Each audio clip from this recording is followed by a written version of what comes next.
नमस्कार, आपका बात 25 में स्वागत है। तो बात 25 में आज हम इस एक पूरी पिछली सदी की एक जो बड़ी त्रासदी थी और एक दूसरी त्रासदी जो चल रही तो युद्ध जो द्वितीय विश्व युद्ध था उसका अंत।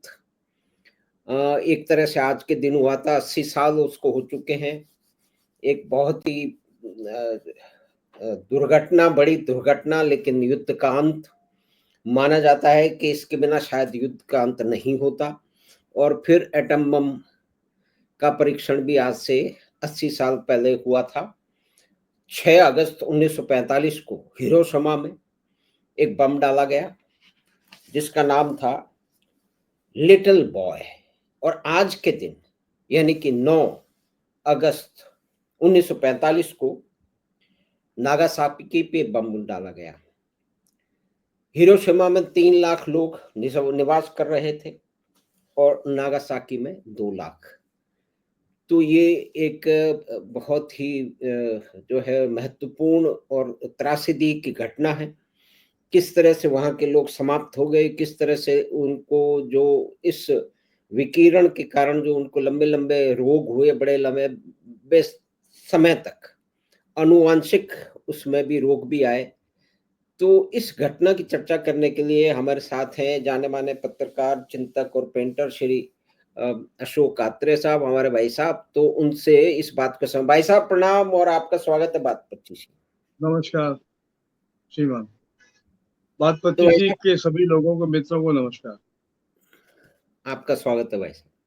तो 80 साल पहले की घटना नई पीढ़ी में बहुत सारे कम लोगों को, जो कि इतिहास में जो है वो ध्यान रख रहे हैं या कंपटीशन की तैयारियां कर रहे हैं, उसके अलावा मीडिया में भी उस तरह से इस घटना की चर्चा उस तरह से नहीं हो रही है।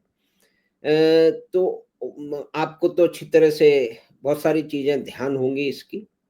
तो उसके बारे में बताएं भाई साहब कि आपका किस तरह से इस घटना को देखते हैं। परमाणु की विभीषिका जिसके बारे में बात करते आए हैं कि इंसान ने एक ऐसा साइंस और टेक्नोलॉजी ने एक ऐसा एक दानवी हथियार मानव के पास दे दिया है। लेकिन उस दानवी हथियार के कारण कहते हैं कि बहुत सारे युद्ध समाप्त हुए, जैसे ये युद्ध कहते हैं कि इसी कारण समाप्त हुआ, और बहुत सारे युद्ध नहीं हुए। और लेकिन इस धारणा को यूं भी बल नहीं मिला कि यूक्रेन और रशिया के बीच में युद्ध हो गया।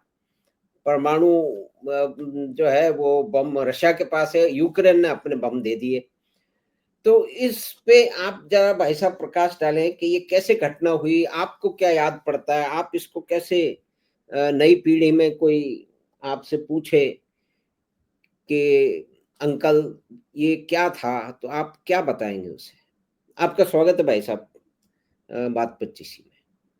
आदरणीय माधव सिंह जी, स्थिति ये है कि जब 1945 में 6 अगस्त को अमेरिका ने जब हिरोशिमा में बम डाला था, एटम बम डाला था, जी उस समय जापान की जो स्थिति थी वो लगभग एटम बम डलने के पहले तक लगभग जी। क्रस्त हो चुकी थी। हम्म, यानी इससे पहले जो युद्ध चल रहा था लंबे सिरे से, उससे आते आते जापान और अमेरिका मित्र राष्ट्रों का और दूसरा जो धुरी राष्ट्र थे उनके बीच में जो युद्ध चल रहा था, उसमें हम्म, जापान की स्थिति लगभग समाप्त इसलिए हो गई थी कि वो उसकी उस वारफेयर में इकोनॉमिक कंडीशंस भी खराब हो गई थी और उनके पास यहाँ तक स्थिति आ गई थी कि उनके पास पेट्रोल तक के पैसे नहीं थे, खाने पीने की स्थितियां संकट में आ चुकी थी। और जापान हालांकि एक बहुत ही सशक्त देश के रूप में, एक अगुआ देश के रूप में अमेरिका के खिलाफ भारी पड़ रहा था। और उसने उसके पहले भी 5-6 साल पहले हार्बर में जो बम्बार्डमेंट किया था या जो युद्ध हुआ था, उसमें अमेरिका को बहुत नष्ट भ्रष्ट कर डाला था और पर्ल अमेरिका हार्बर। को बुरी जी तरह से पर्ल।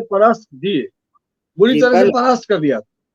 जी तो उसके बाद अमेरिका की स्थिति भी ऐसी आ गई थी कि अमेरिका के पास इसके अलावा कोई चारा नहीं था कि उसको दूसरी तरह से युद्ध की जो परंपरागत तरीके से उसको जापान को परास्त किया जाए या जापान से जुड़े हुए जो दूसरे राष्ट्र हैं उनको परास्त किया जाए सेकेंड वर्ल्ड वॉर।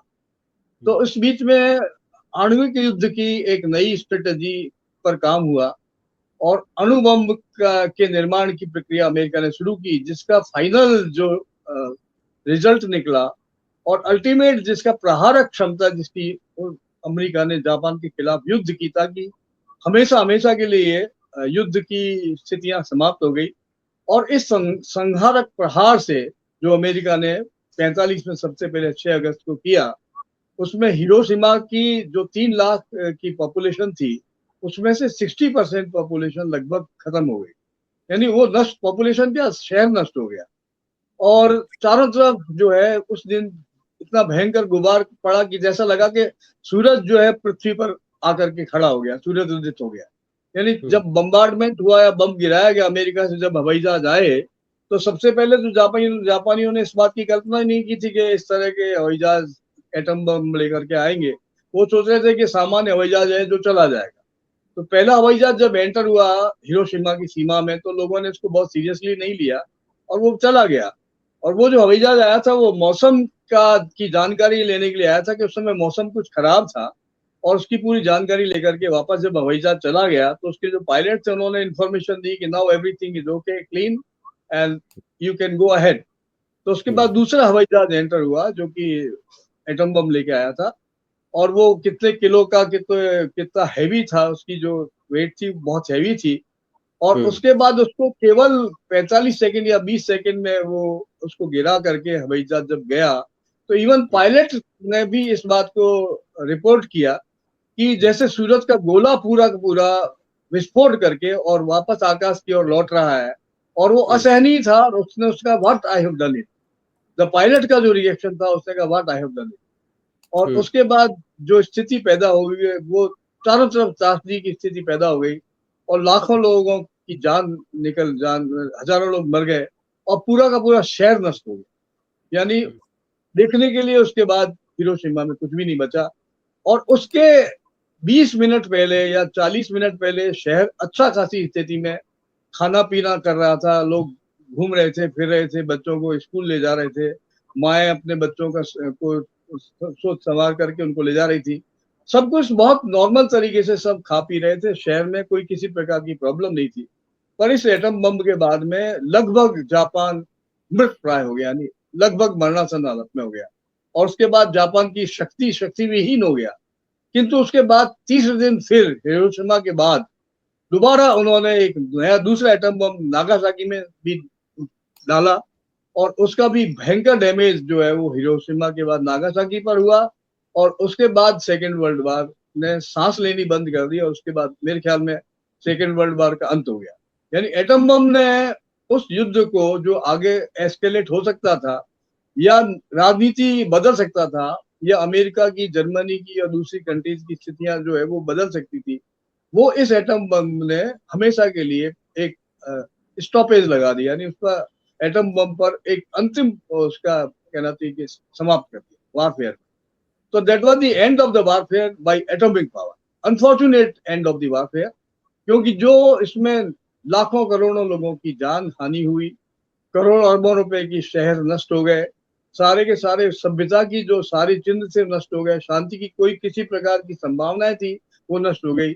तो ये एक अंतिम प्रहार था जिससे एटॉमिक पावर का मालूम पड़ा कि कितना घातक है, कितना हानिकारक है, कितना लोमहर्षक है, और किस तरह से मानव त्रासदी के लिए ये एक अंतिम सत्य है और अंतिम चेतावनी। तो शायद इसके बाद में इतने वर्षों में, 90 साल की इस अंतराल में, शायद ये स्थिति बन चुकी है कि अब लगभग सारे विश्व ने एक संधि भी कर ली है, यूएनओ में भी चार्टर है, सभी विश्व में ये सारे लोग इस मानसिकता से, निर्णय से गुजर चुके हैं कि आगे किसी प्रकार से भी हम आणविक युद्ध को, पायल को हम इसका यूज करेंगे नहीं